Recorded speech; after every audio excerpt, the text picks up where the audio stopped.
Hello everybody, thank you for joining me today. So today's video we're going to be using this sketch here. It's from Carolyn. I can't see her last name, but it'll be in my Pinterest page. If you don't mind, please consider hitting that subscribe button and the notification bell so that way you get alerts whenever I upload new content. But on this particular sketch, there's no measurements. So we're going to figure this out as we go. And I'm going to tell you what I decided to do. So this is our last one with the Smitten Kitten. And we only have a few large sheets left and everything else is scraps, which is awesome. And then we still have plenty of the solid sheets. So everything is kind of pre-cut out. So where the rounded centerpiece is on the sketch, we're going to use the little cats, the little tiers of cats. And we're going to do another side fold card. But this time I was inspired by the rounded edges. And we're going to round just the edge where it opens. So it's just going to have the rounded corners on the right hand side. And I always forget about the corner chompers. I don't know why I don't use them more often, because I like the different shapes and it gives a little interest to your cards and with not a whole lot of effort, you know what I mean? So we're gonna go ahead and we rounded the corners on all of the three, like the base paper. So the mat, which I'm gonna attach right now, which is a really pretty green. And then the pattern paper, which is a lot of small triangles in the different colors. It's really pretty. And before we attach that, because you guys see it up at the top, we're going to be using some of the peel-offs from Love from Lizzie. And I think that's the way the layout is going to go. It's either going to go on the bottom or on the side. I think I wind up putting it on the side. But looking back at it as it's playing, it wasn't bad down there underneath the image, but you'll see where I put it.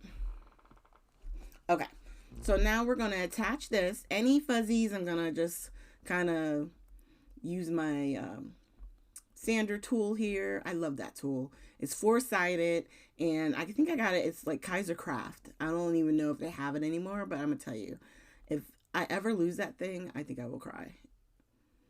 All right. So now that we laid that down, I'm going to wind up using the smallest. You can see I have the trouble getting it up off of the paper, but it's a really thin glitter stripe and they were sticking together, but because it's not that wide, I just grabbed them and used as much as I could, and anything that I could save I just trim and then attach it back to the sheet. And then those little bits that kind of got messed up, I think later off camera, I don't think I do it on camera, but I wind up trimming them because they just weren't sticky anymore. And we're going to trim there. All right. And then put that to the side. And then it just gives a very faint little glitter. It's not too overwhelming. It's just enough. And now we're going to attach it to the base. So I did it that way because I like to hide my strips underneath. I know there are other people who use it and they just leave it straight on top and just trim it close to the edge. You do what works for you. I feel more comfortable knowing that it's not going to pull up or, fall off. I hate that feeling, so that's why I tuck mine if I can. So I'm going to cut the sentiment on a little bit of an angle, and then I think I'm going to put it right here next to where our trio is.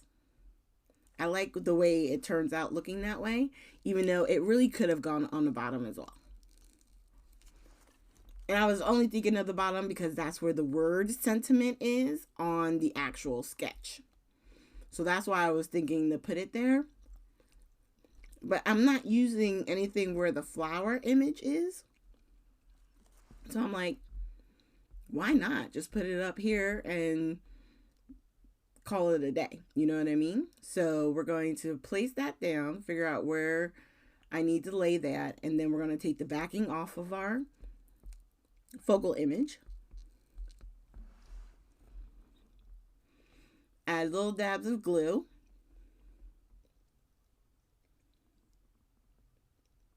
And then there you go. And you see that glue helped me right there because it was just a little bit off. And I was able to pull it right back up and straighten it back up. If I had not, sometimes those foam squares just stick automatically, like super quick, and you're done. So for the gems on this one, I decided to do the gold flat back pearl. And I like these so much. I use them a lot during the holidays. And let me tell you, if they come available again at my little scrapbook store, I think I will be buying another pouch because they're universal. You can use them on anything, any time of the year, anytime you want to pop a gold. They're awesome. And that was by Pink Fresh. And then this is the one I did off camera. I did round the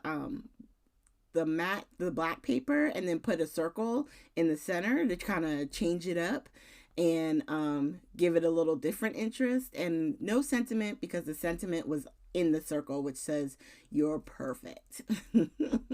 So thank you guys so much for joining me today.